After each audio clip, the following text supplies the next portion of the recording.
I've been living here a long time. When English people find out I'm Australian, they always say, "Oh, I bet you miss the sunshine the most," and I say, "No, I miss my parents." And then the great ball of fire that make air warm.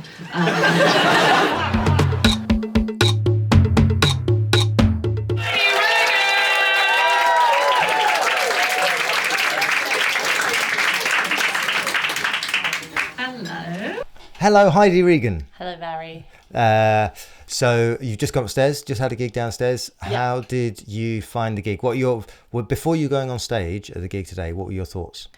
My thoughts were, they seem even more up for it than you would say, even though the Bill Murray is the most up for it crowd.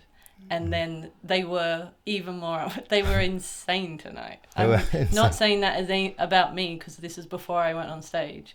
And I had to cut, I think, 3 jokes, quite long jokes, because it was so much laughter. And all acts, the other 2 acts also agreed. It's not just me. This is not a brag. Something weird was going on tonight. Everyone was happy. It was weird. I think that's a general comedian thing. Like if the audience are really, really good, there's an air of suspicion about it. Yeah. So there's something wrong with the audience, I think. They didn't make me work really hard. Yeah. Why are they trusting me as soon as I make a joke? Yeah. Would you say that kind of audience is similar to if you had your own audience? So you go out there and people are excited to see you in particular, and there would be that kind of vibe in the room. I think I would assume so. I don't think I've never toured, so I don't know what it's like to know for sure that everyone is. I mean, other than when you do a whip, but even then you're like, these could be random people. Yeah. So I would guess that's what it's like. And I've done lots of tour support where they'll say, "Oh, they weren't very up for it tonight," and all that, and you're like, "Oh, but they were there to see." Yeah. So I think tonight they were better than a tour. Yeah. Yeah. And so going on, you knew they were, you could see that they were having a great time. And then your opening, you literally asked how to start. Yeah.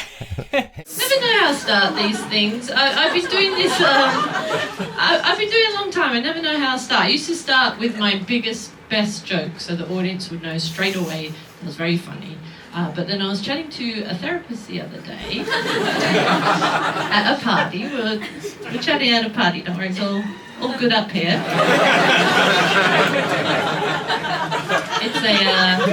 It's a weekly party we have every Monday in her office. I've been doing it for a good while now, probably 6 months to a year-ish. I can't think how long, but it came about as my obsession. I have started so many new opening jokes. I think I constantly look for the best opener that is going to be, and they always end up being about opening. And I'm like, oh no, you've gone meta again. And then I just tried so many. Usually most of my jokes just come to me, and this is one where I just kept going, how do I talk about starting? So I worked hard on the thought, but then the rest was stream of consciousness. And some men at the bar just said to me, "We love your stream of consciousness." And I said, that's the best compliment you could have given. Yeah, that's a very bespoke to Heidi Regan. You're part of my stream of consciousness now. Well done. I'm going to talk about you on a podcast. Exactly. Yeah. There's so that note to self stood out as well. I was like, Heidi, you've gone meta again. So the I think you just said, or something similar, like your note to self was like going meta. Oh, as in, wait. So you're talking about the process as you're doing the process again. Yeah. Wait, as in I was just going meta as I talked about the process, you mean? Exactly. Okay. But on the stage, when you were saying you came up with the idea of starting by saying how to start, note to self, you've gone meta again. Yeah, don't be meta, and then I go meta. But you always go meta. Not always, but it's part of, I think, one of the things that really works for you, like I really enjoy, and I think it comes up in lots of different ways, is your own analysis of your own process, the stream of consciousness thing almost, that the guys in the audience were talking about today. And that's what I think probably amuses you the most as well. It's like doing a deep dive into what's happening, and then therefore this happens, and then that happens, and then suddenly you're down a path. Yeah, definitely. I agree. And you've given me more confidence to keep being my true self. Because, I think I do associate sometimes meta with... I was just talking to Kate saying, I've not tested that opener in like a club, like clubby club, like tough. I need to get them in the first 3 seconds type thing. Yeah. And I still don't have faith that it would work. Yeah. And part of that is because I'm going, it's too meta, and it's playing with like, hey guys, we all know how a comedy set works and all that.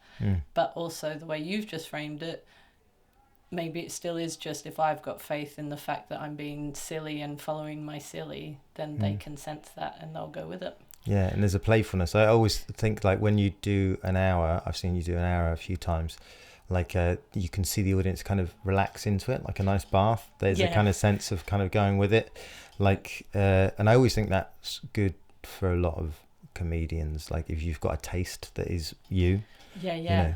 But it's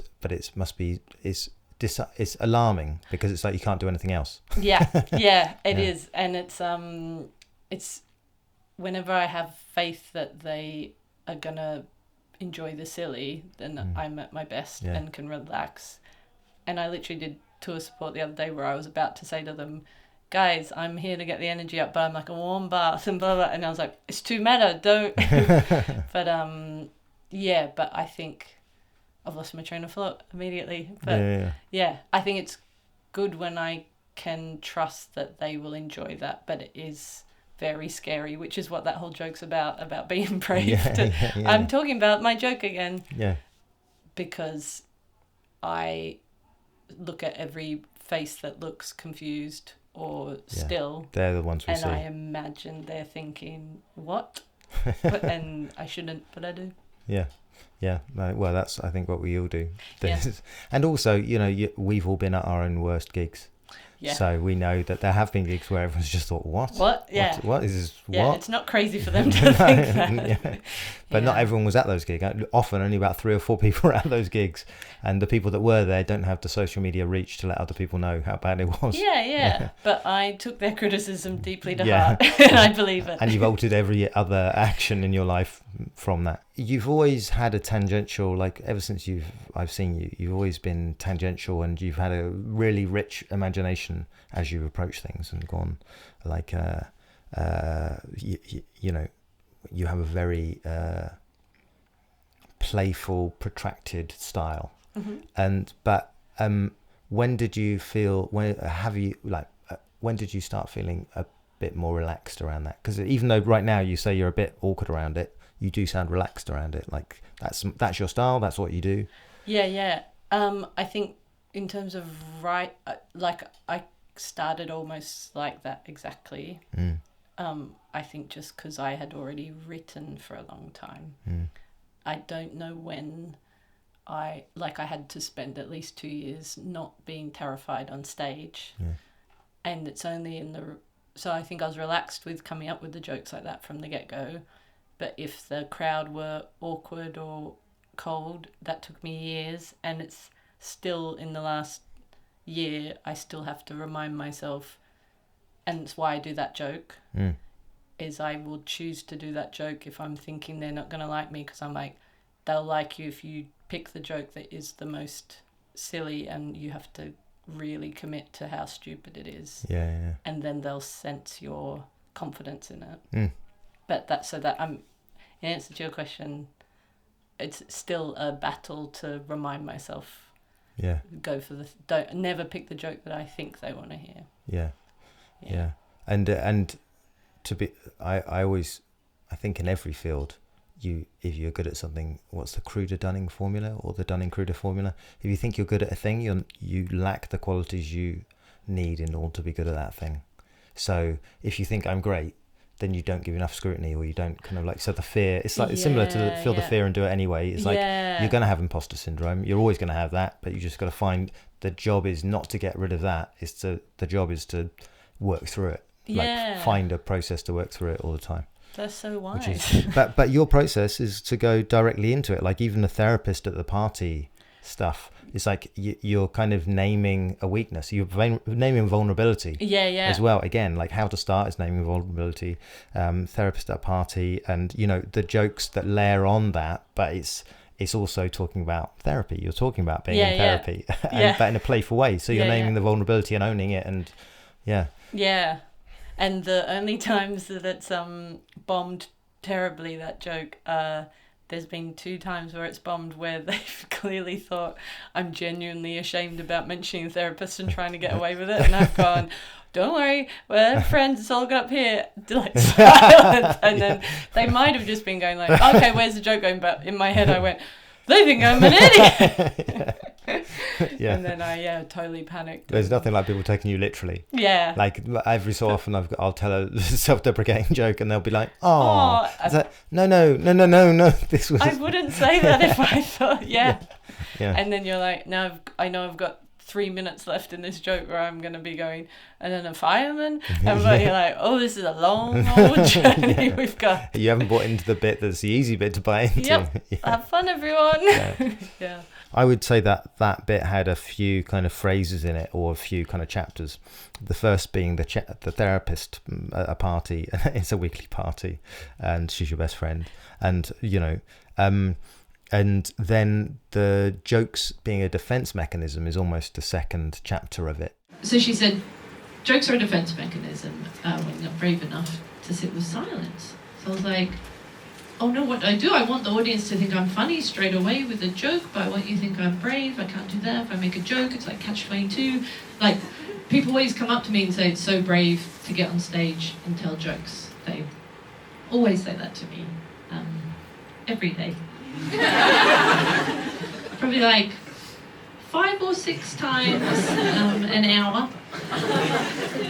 So in like a 12-hour day, that's like 60 times a day, someone will come up to me and say, Heidi, you're so brave.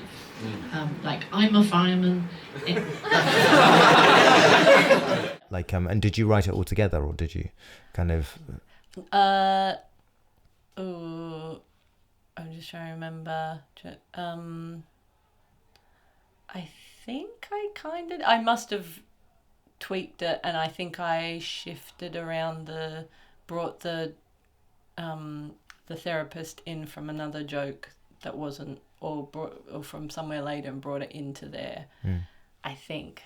I can't remember now, but yeah, it was the ones, all my jokes like this usually come out like closer to fully formed, because it's stream of consciousness. Yeah. So that's interesting. So often when you write something, it kind of it makes it uneditable, really, because it's a stream. It's like it's one string. It's just like it's tough to. I mean, do you find sometimes you might get an extra tweak of a line to make it better, or is it kind of fully formed? Yeah, I think I tweak it a bit. Like the essence of it comes out fully formed, and then I think with this one I can remember tweaking the stuff about like at the end, and like me trying to tell I still want to fix the ending where I say the fireman what it would be like you going into a fire with no protective kit. Like that's not a big enough laugh, and I've played with that a bit, but yeah, so little tweaks. Yeah. And so, which I think is like when I think of the bits that you've got, you do have bits that are about 2-3 minutes. Often they're a stream of consciousness. There's and you said you often write like that because you've been writing for years beforehand, because you wrote books. You wrote a couple of books in Australia, right? Oh, but no, my main thing was sketches and screenplays. And I think when I started stand-up, I was so in the sketch brain that I would naturally write a stream of consciousness. So that was like a sketch. Okay. And you've been doing more of that online as well. I've seen some great kind of pieces to camera recently that kind of stream of consciousness thing. There's one that the main comment I'm getting is stream of consciousness. And it's like that's the one that finally kind of clicked with Instagram attention span. I still don't know why, but... Cutter caught this huge fish, but the fish suddenly speaks to him. And it says, if you spare my life, when you get home, there will be a fortune awaiting you and your wife. And Woodcutter says, I don't have a wife. And the fish says, "Oh, I'm sorry, I just assumed. When you get home, there'll be a fortune waiting for you and your husband." And the woodcutter said, I don't have a husband either. And the fish said, "Hey, I'm not judging." And he like held his fins up like that and then kind of waited. The woodcutter could tell he was curious. He wanted more information, but he just didn't say anything. Eventually the fish laughed and said, "Here's me trying to teach you a lesson about patience, but you've actually taught me a lesson about not making assumptions."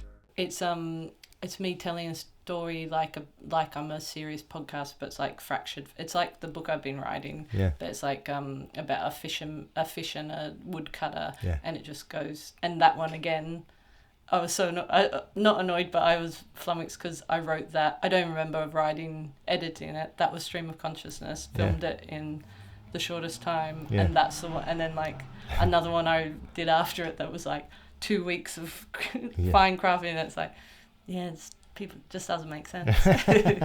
If I overthink, I think I ruin it. Yeah. Like I think a lot of your stuff, I don't know if you know, I suppose because it's stream of consciousness, it would do, but it starts off on a kind of the first couple of steps are very familiar, and then it slowly veers off into somewhere else, which is kind of and do you when you came up with that idea, were you just free-forming it, and did you see it and forget it, or did you kind of like had you forgotten about it, or is it an idea that you had?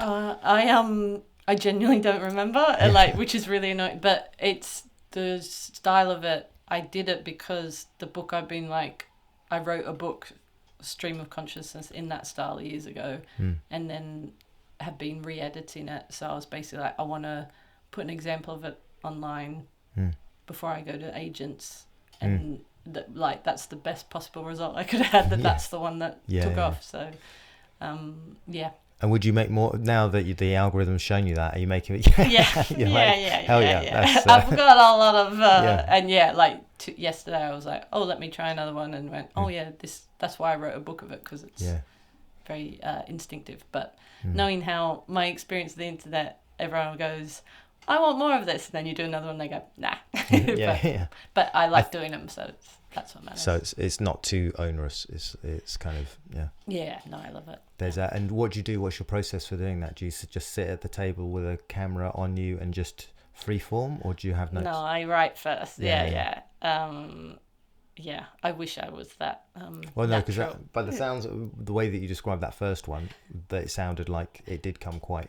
But it came quickly on pen. I typed it out and then just put up, and then I if the sentence didn't make sense as I said it, I just reset it. But then So tonight, because it was such a warm audience, did you find yourself kind of riffing more as well?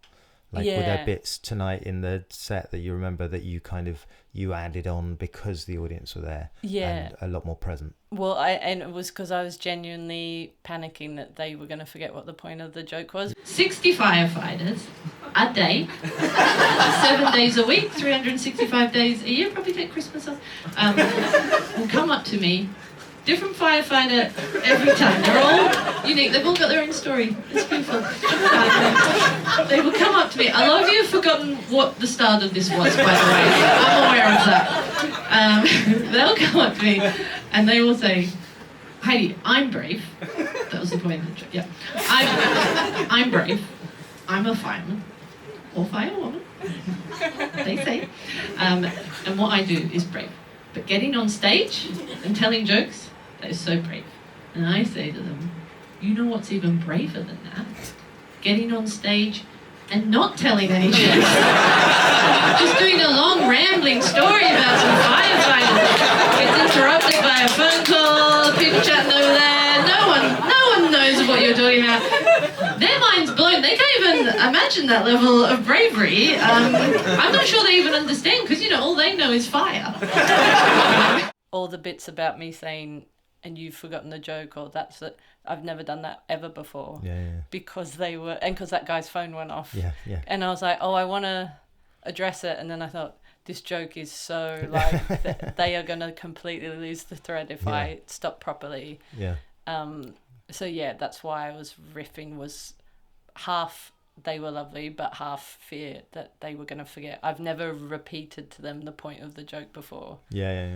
Yeah, because I didn't want to lose Because them. let's tie that back together. I've lost you because you were nice. This is horrific. Yeah. I kind of feel like your pain every time you might speak to somebody that's stoned. Just like Yeah, really. That just crowd the eyes, felt like they were stoned. Yeah. Eyes glaze over. Guys, we're talking about this. And they're I like, know yes. This is on me as much as it's on you. Trust me.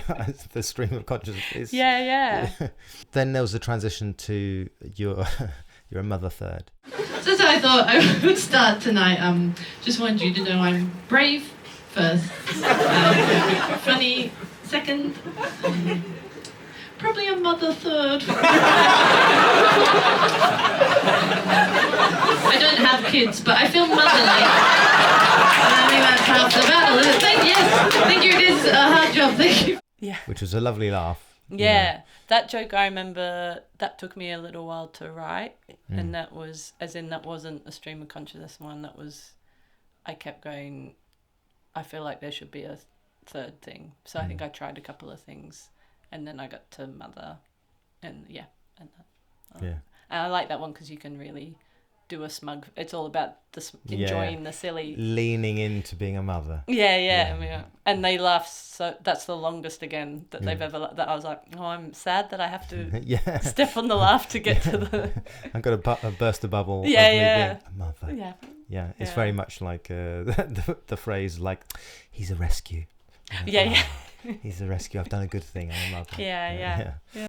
That technique of leaning into the misdirection, I suppose, leaning into something to make it more plausible, so that when you undercut, like, because a lot of your jokes do undercut, like, if you look at the therapist, you state one thing and then and it's the other thing. Oh no, and it's the other thing. Yeah. They probably do. Might be. I think all my script writing is always like parodying trope and all that. Yeah. So that might be a similar, like, here's what the expected thing. Yeah. I find it a lot easier to write if I've got some source material to write from. Like parodying something is, because I don't know about yours, but my imagination goes off left field from a suggestion. Yeah, definitely.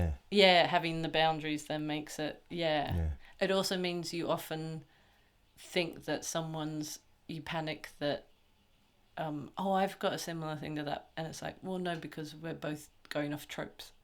As in, not that they've stolen it, but I'm always panicking, going, I've got a joke a bit like that, and everyone's like, yeah, everyone does. I'm like, yeah.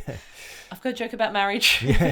Well, you know what, you say that, but there are some people that genuinely kind of, I've heard some, especially newer comedians, go, oh, I've got a joke about marriage. Are they doing my joke? Yeah. Just, no, there's a lot to say. I think it's still a thing I'm bad at, as in, and Patrick Spicer always laughs about, he's like, no one is more paranoid and more seeing links that aren't there. Yeah. The when you said you're Australian, no Canadian Commonwealth. I'm Australian, yeah. Hey, when you said you're Australian, is that true? Come on, tell the truth. That Canadian Commonwealth, that felt like an ad lib. I'm Australian, I'm not Canadian, but I am part of the Commonwealth. That's the rule at the Bill Murray. They're like, we were only booking but in the Commonwealth. Was it a total ad lib on the night? Yeah, because Kate was Canadian, and then Hannah got up and said, I'm Canadian too. So I was, And tonight, so they were with you, and that kind of ad lib kind of just came out spontaneously. Would you ad lib much in other gigs, or does it just come out with permission? Definitely comes out a lot more with a warm crowd, and definitely at the Bill Murray more. And it's my favourite when you feel permission to ad lib. And I think the colder they are, the less you ad lib. Yeah. And do you have any? How do you feel about crowd work and kind of chatting to a crowd? Is that something, a fear that you have to get over, or is it quite natural to you? Or it is I think because now when I MC, I enjoy it, but that took me a long time.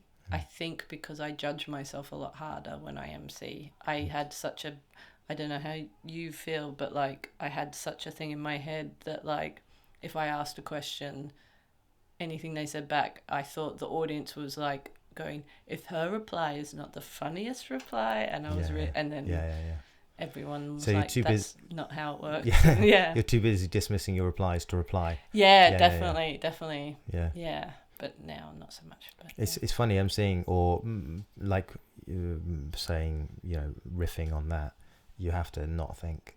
You have to just let the first thing come out, and it is often kind of, sometimes it is embarrassing. Yeah. Oh, that was the first thing. Oh dear. Which is like, that's really hard not to get more nervous about that. Yeah. Yeah. I don't know about you, but I spend most of my life going, what am I going to say next? Yeah, definitely. Yeah. Do you find it then, when you've done an MC, does that make you feel like, looser and stuff because you have had to let go of that? You know what? I worry less about conversations on stage than off stage. Yeah. I'm much worse at talking to people off stage, which does worry people, which does worry audience members and friends, because I seem very confident on stage. Yeah. And everyone's like, oh, he's got it nailed, and then I'm off stage and I can barely make eye contact. And why do you think that is? Is that from? Yeah, why do you think that is? I won't try and guess. I think it's with a crowd. I kind of read a crowd. I suppose the parameters are quite clear, so it's like, it's clear what my role is. My role is to be funny, but sometimes when you meet somebody, it's like there's that element of like, oh, what's appropriate here? Yeah. So there are too many parameters, because somebody could be like, oh yeah, no, I need you to be funny. Okay, I can be funny. Yeah. So I'm really bad at subtext. In fact, I'm just bad at text. Yeah. I'm bad at any kind of leading idea of what I should be doing. So on stage, it's very clear. Yeah, you've got a clear role, and Like, do you find that at all? No, I was always the opposite. Like, I'm not. You know how lots of comics say I'm really shy off stage and all that. I was the opposite, and I had huge stage fright, and I also didn't want to do stand up, and I wasn't like. So then when I did stand up, I was more shy on stage, obviously, and didn't have, and I get all my energy off stage talking to friends and people, and that's where I felt confident.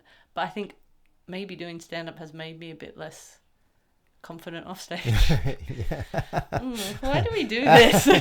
Well, I mean, it's interesting, that question of why we do this. It does come up quite a lot, because it's such a distinct taste of a choice. Yeah. It's like you could say like, I don't know, I worked at Islington Council. You can say, oh, why do I work at Islington Council? Well, the answer's pretty clear. It's like, well, I'm going there for money, and and it's a nice enough place to go to earn money. Yeah. But on when you're doing comedy, money, you're not doing it for money, are you? No. So then you have to really look at yourself and go, why am I doing this? Yeah. There's got to be other reasons. Why am I actually really taking away from most of my life? Other areas of my life. I'm taking all the possible oxygen from other areas of my life. But I mean, there is that joy. Like, I think there's an element of lack of choice. Like, I think of most of the people that I know that do comedy, myself included, it's not like I choose to do it. It's people say it's a vocation, but it's not even a vocation. It's just like, I don't know what else I could do, really. I've worked my way into that now. Yeah, I genuinely looked at it in the last couple of years and was like, so what else could I do? And then it was like, nothing really that's gonna but and also nothing that isn't gonna have me very depressed for the same amount of money.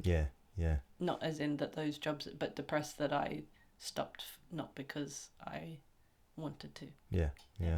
Like, how much would you say you write? So like, when I look at your bits, like, you obviously, you write a lot.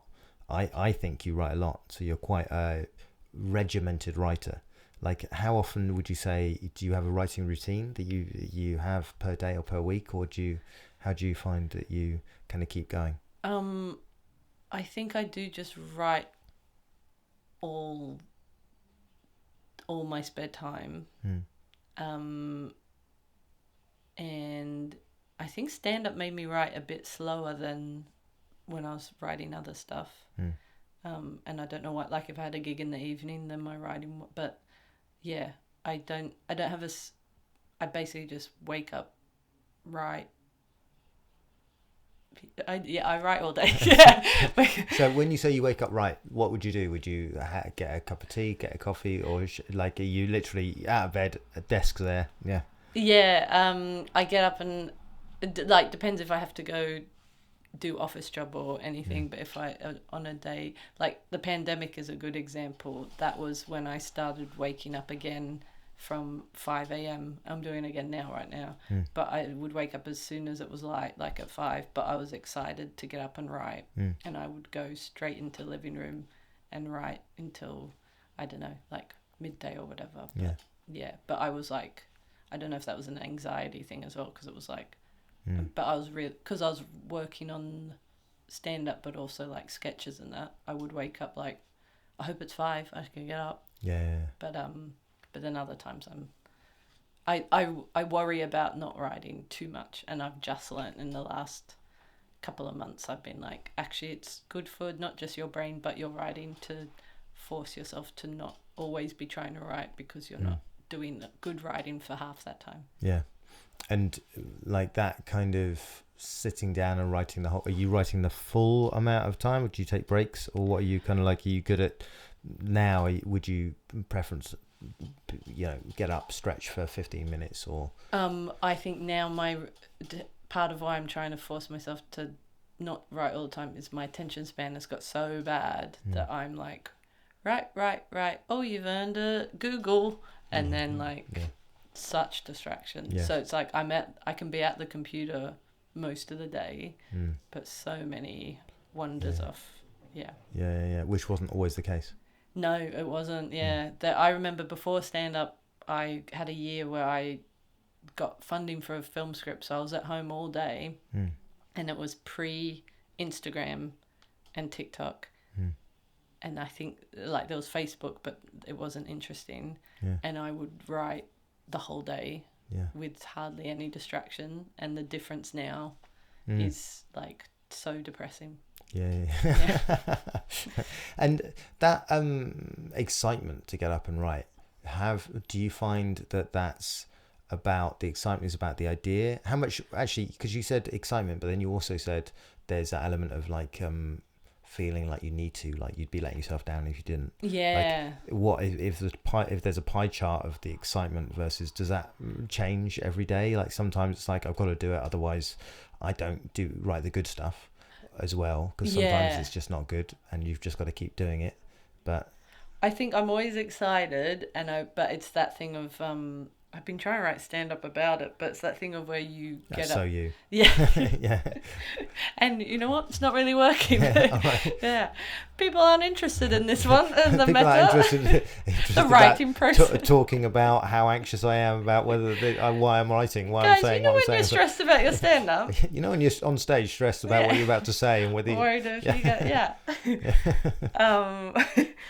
But yeah, no, I'm always... It's that thing of...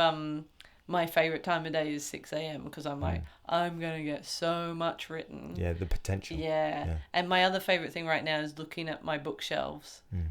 And that's like that just is microcosm of my problem. I look at them and go, look at all those worlds in there. And I don't actually open them and do anything. But I'm just like looking, going, and what can I create? And then it's like midday and you're like, oh crap, I got distracted. I know a lot about migratory patterns now. Literally the joke I've been doing is like trying to figure out what things to say. I've gone off on a wiki wonder and Like one of the things that you mentioned on stage, the marshmallow experiment. Oh yeah. It's a bit like, do you guys remember there's a famous marshmallow experiment called the marshmallow experiment, where a scientist will sit like a 4-year-old down and they put one marshmallow in front of them and they say, you can have that right now, or if you don't touch it for 15 minutes, we'll give you 2 marshmallows. And they say the kids that wait the 15 minutes usually go on to get better jobs later in life. It's a fun little test to try and figure out which kid to focus your efforts on. That's so. So I've heard you do that bit before, and I always think that that experiment is something that only I've heard about. There's always always see lots of people turning and go, so niche, but it's a good. I think it's one of those observations that's kind of people don't know that everyone knows. Yeah, and it's not one I've ever second guessed, because I guess because either they know it or they understand the concept pretty quick. Yeah. So and when you your bit around your mum's kind of desire to save you from skin cancer. My mum, she was a real worrier about skin cancer when we were little, before that was even cool in Australia.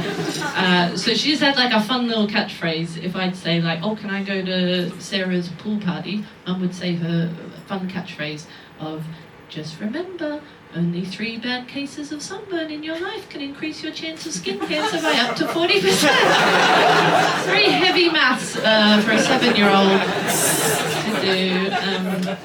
Sometimes she'd try to frame it more positively. So if me and my brother complained that we weren't allowed to go outside during the burning hours, daylight, yes, Mum would say, oh, the other kids get to go out in the sun now, but when you're 50, your skin is going to look so much nicer than theirs. Very clever. She'd really pinpointed what a 7-year-old is most concerned. The ravages of middle age. Remember? That's all we talked about in the playground, wasn't it? Just running around going, treasure your knees, you're going to miss them when you're older. Yeah. Like, do you have a favourite refrain or part of that? Like a favourite line? Yeah, the thing I dislike about it is how long it takes to get to a good your favourite gag. One of your favourite lines. Yeah, but so my favourite one, I'm just trying to remember what the bit is. I mean, I like the when you're 50. That's my favourite bit to perform, because I pause longer and longer to enjoy being a bit silly and wait, because I know it's going to get a big laugh. So that's probably the favourite bit. And when I lean down and shout, treasure your knees, you're going to miss them. Just because it feels silly to think of 7-year-olds being like that, and because my knees are sore.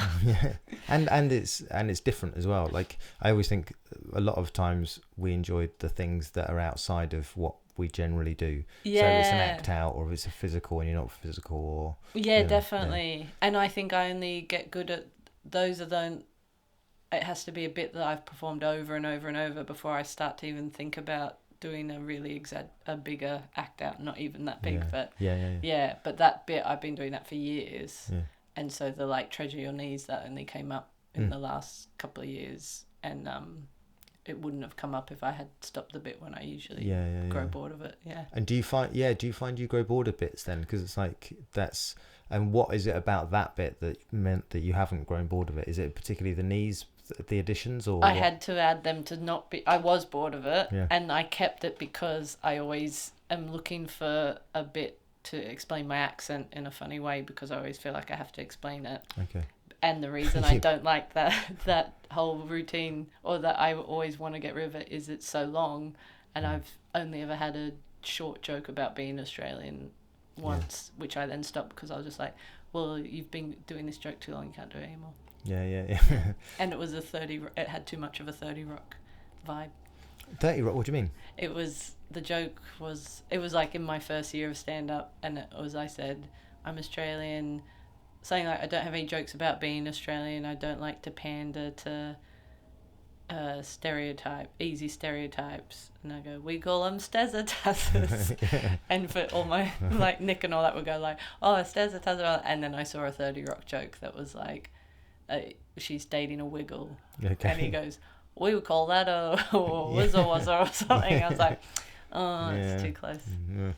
But that's again a reference only you would know. No one ever pulled me up on it. The only people that would ever pull you up on it would be a very specific comedian that has watched every 30 Rock episode. And they go, oh, it's like that, that's good. And you're like, okay, thanks. It's not a negative thing. But but getting bored of, do you find then that you need to, what happens when you get bored of a joke? Does it become less alive for you on stage? Do you find is it kind of like you look forward to gigs less? What is it exactly? Because it's funny, because I think sometimes by doing a joke over and over again, it actually does get better. Like, if you can find ways to keep it alive, it is layering the joke, it is kind of bringing in extra bits and strength to it. And also even if you think you're bored of it, if it's a crowd, like I loved doing it tonight because Yeah. the crowd were nice and I knew they were going to go for it. So I think the difference is if the joke is not a banker, I will probably forget about it, like literally forget it, because I'm bored of it. Whereas like that one, I got bored of it throughout over different periods, but I would bring it out when I was doing the set and I was like, I need to go. So then, yeah, I think there's one I've done, I did a lot that I was going to do tonight, if where I do a sexy role play joke with my wife.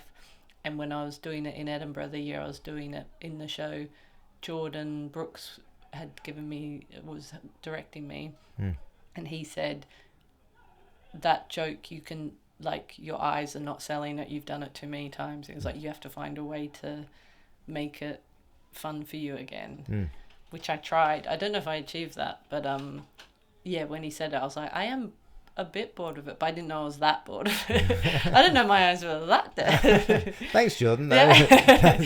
Like he was right, because I think I said to him, I don't know why that bit's not working so well, and he was like, it's in your eyes. He was, yeah.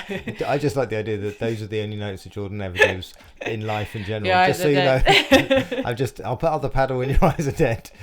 You're talking to someone, eyes are dead now. Yeah. Like, but it's a gift. He can spot dead eyes. Well, and he was, as in, I would do want to make it clear I was saying, why is it not working? I know. But yeah, but he was right, and I think it was just because I'd done it too much or something. Yeah.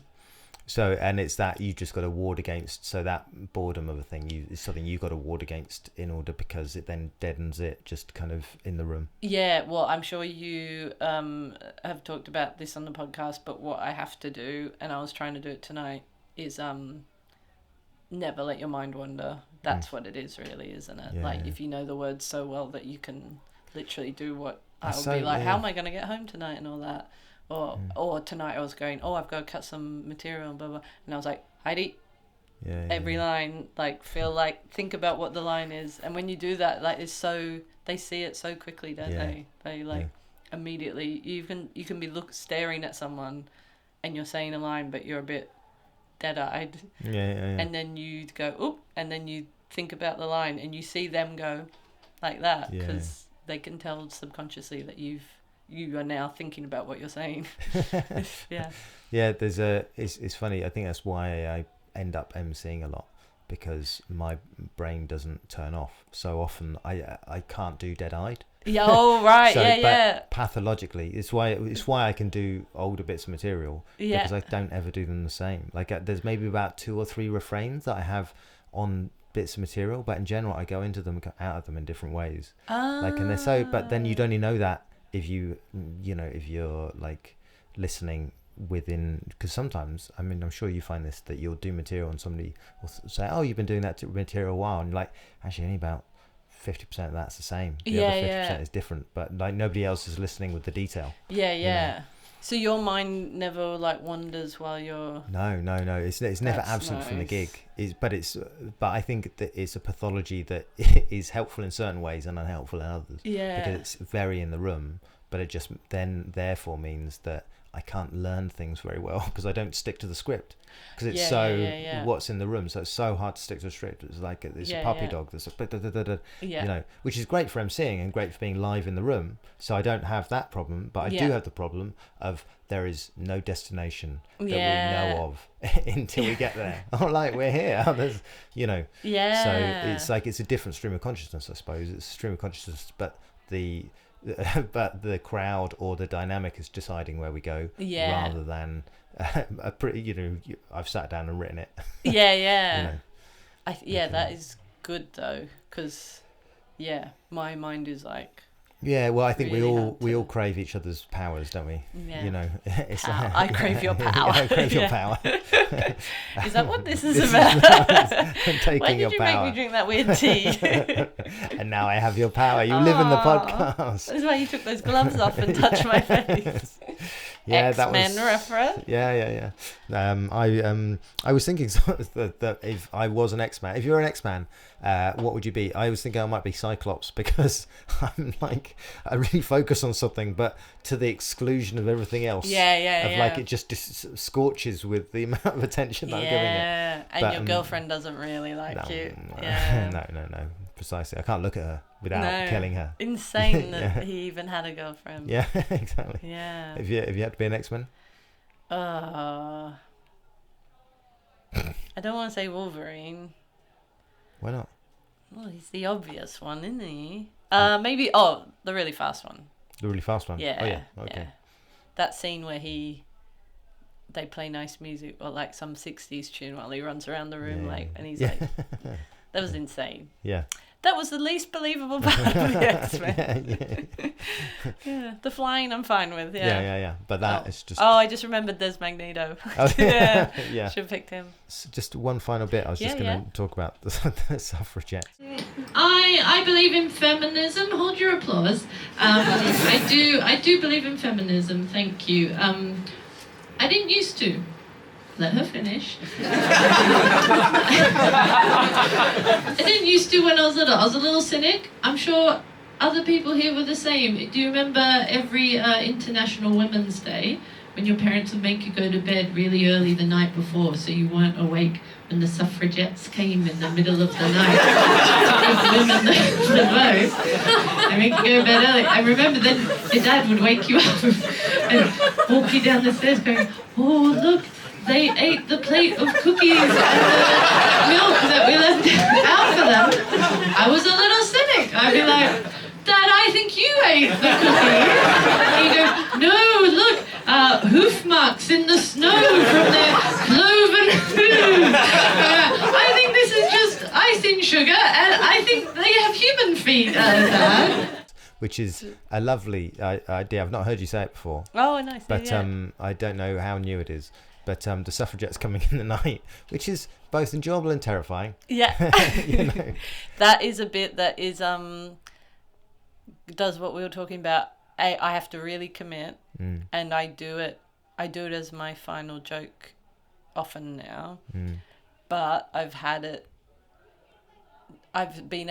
seen people in a room being unsure, and there's been times also when I'm going like, I don't believe in feminism. I've genuinely felt like I lost a few people, which is why I then have to commit to the silly and the big grin. Yeah. But I can't believe I do, because how does that look like I really believe what I'm saying? But it is one I question, because my show at Edinburgh is this year is a lot of real stuff that's really happened, and the stuff I write naturally is the suffragette flights of fancy, and I think the flights of fancy, they work if I'm clearly enjoying it, because then they get a sense that's true because it's what I enjoy. Yeah. But sometimes I'll be like, I can't just have 5 flights of fancy. They won't know anything about. There's no emotional truth. Yeah. If you look at that suffragette on its own, there's no big emotional truth there. But the emotional truth is I like being silly. Yeah, that you're live in the room and it's what you love doing. Yeah. There's it sounds like you'll set yourself a task this Edinburgh to talk about you more, or talk with truth. Are you working with Jordan again? I've done one session with him, but I want to do another. But I haven't got like a director, but I had a very good session with Jordan. But the task is, because I'm telling a real story and then stuff around it. So I've done that. Another Edinburgh that you saw when I talked about IVF and that, where it was a real story, but I still fit in flights of fancy. So it's always that balance. And where are you this year in Edinburgh? Banshee, Labyrinth. Oh, great! That's a great place to be. It's a great room. Fantastic. I wasn't going to do Edinburgh, and then they gave me the exact time and room I asked for. I've got to do it. Yeah. And career-wise, what you're doing now, like, do you have a sense of what you'd like to go? So, because you straddle the genres. But but because you do straddle. A lot of things, straddle genres. Sorry, I will stick to it. Then I said it. I have sex with genres. That was not where. That's not the type of straddling I meant. That you What else would you say? You'd say you make span love the to genres. the show. You finger the genres. There we go. There Thank you. Okay, Yeah. because you finger the genres. Yeah. Like a well-versed pianist. Yes. Do you have a thing that if in 5 years' time you were doing would be your kind of I ended up doing that. That's great. Like what would that be? I would love to keep straddling, but the Fingering. We I have a t-shirt that says "Keep on straddling." The thing I've been working. Straddling is just sexual now, isn't it? Yeah, straddling. Yeah. But it's. Was it ever not? No, because I know what the phrase is. Yeah. Is it not the phrase? It is the phrase. Yeah. No, is it? I don't think it is though. It can't. I think it is straddling genres. No, it's wrong. Now it sounds. Now it's very wrong. sexual. There's nothing. Well, I think it's straddling a horse, but yeah. Now that that's you're sexual. making love to. Well, no, but then the horse would have to have. How would you Go straddle? It'd have to have a penis on Go its on. back. What Yeah. yeah. You never been to a farm? I've never been to a farm, obviously. Like not an Australian farm. Yeah. A mutant Australian Yeah, they're farm. upside down though. Upside down horses that are like walking on their back. Okay. Yeah. Okay, because you straddle the genres. Yeah. So my I want to keep doing the stand-up that I'm doing, but the dream that I've been working on is this book and stuff like that. I think because I would write all day on a book, and but I also, if my life was doing gigs like this, then I'd be really happy with that too. Yeah. I do want to keep straddling. Yeah. Like if you had to choose like a kind of percentage of how much writing and how much gigging, it would be like would you be doing kind of like, would 75% of your time be writing books and 25 gigging, or? I'd say 2 nights a week gigs. 2 nights a week writing. One morning gigs. No. 2 nights a week gigs. The rest writing. Minutes. Could you give me the minutes breakdown of what? I don't know why I went so specific. One thing I just want to say before we close up. So your gig ended on. So if anyone just took what you said, just from the last thing of like, which was girls are stupid. But I do believe in feminism now. I think there's too much evidence that does exist. 97% of scientists agree that feminism is happening and it is warming the planet with its good vibes. But sadly it's man-made, so that's I realise I've mixed up some metaphors there, but that's because I'm a woman. We get all confused. Is that always how you end that bit? No, I'm gonna shock you. No. My final message. Because it feels like that undercuts a lot of the other things. Because maybe that's what the guys like. I love your stream of consciousness because it ends up with girls are stupid. Yeah, girls are stupid. I also didn't even say it how I usually say it. I think I usually say something like, because we get confused by the metaphors, or that's my prerogative as a woman, or something, or other. It's not. Sometimes I end with that. Sometimes I don't. And although I probably do end like that quite a bit lately. But I think if the feminist thing's gone well, then I end with that. Yeah. I might not end with that if I'm out of time, and then I might just leave it at the.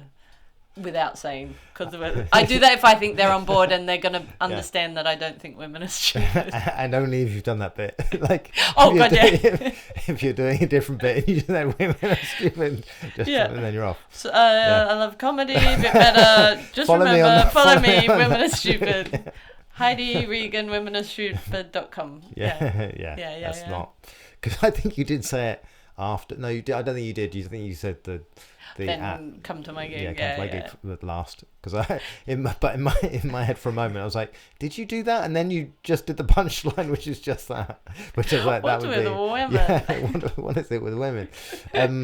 But thank you for coming on. And Banshee Labyrinth, people can see you and at Heidi Regan. Yeah, at Heidi_Regan. Who's the other Heidi Regan? Don't know underscore. Some stupid woman. They all are. Yeah. Shouldn't be how I end. Did you know that I my Instagram is Barry Ferns? And Is Barry Ferns? it's Barry Ferns, because I thought there was somebody else that had taken Barry Ferns. But what had actually happened is that at some point I registered Barry Ferns on an email that I've lost at some point, and I now can't get that back. And so basically I've been absolutely usurped by my own incompetence. At war with yourself. Yeah, I'm at war with myself. So for a time I was like, who is this guy that's... And I think I put a placeholder up of like some... Anyway, it's... whatever. If you ever do an Edinburgh show about grappling with your own demons, Yeah. that should be the reveal at the end of me, like, and here's the email of who that... Yeah. But I don't know where that is. Also, I pay for YouTube Premium, and I don't know on what account, and I can't stop it. Really? Like, I literally had to close a bank account recently because it's the only way to stop YouTube Premium taking $9.99 a month from me, which I signed up for. Thank you very much for coming on. I had a lovely time. Night. Night. Have a great night. That was great, but you need therapy.